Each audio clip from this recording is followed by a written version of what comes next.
Yeah, Danny. Nice to see you too, buddy. We're not here for Danny though.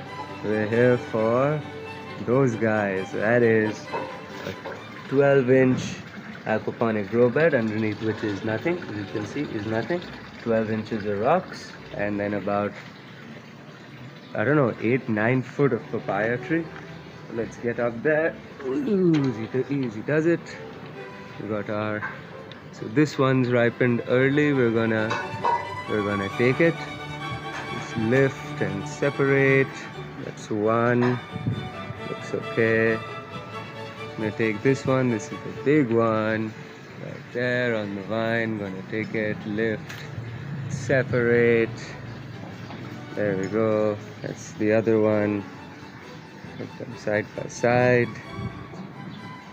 Okay, and the others, few of them are ripening.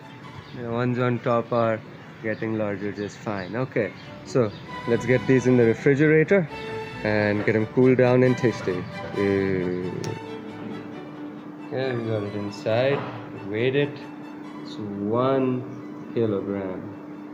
Yeah, just a touch over 1 kilogram, and the little one is another 350 grams. So we should go to just about 1400. Yeah, there we go. So now let's put these into the fridge and get them cooled down.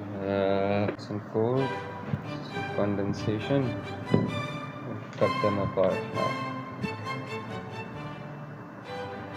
Okay, now they're peeled, and now let's see what they look like inside. And that.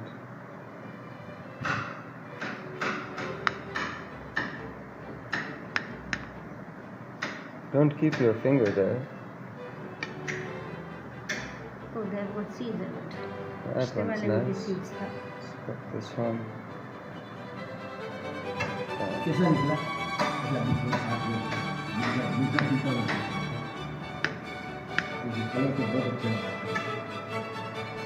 we go. Got that one. Okay, now let's cut it up into little cubes. Boom, it's all cut up.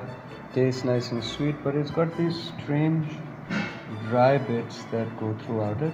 Now I haven't tasted these yet, but they look dry, and the knife sticks a little bit as it goes through them. So if anyone knows just what these weird bits inside my papaya are, do shout out in the comments below and let me know. And if you've enjoyed watching this papaya grow up and ready to be consumed, remember to like and subscribe. Thanks for watching, and have a lovely day, you guys. Bye.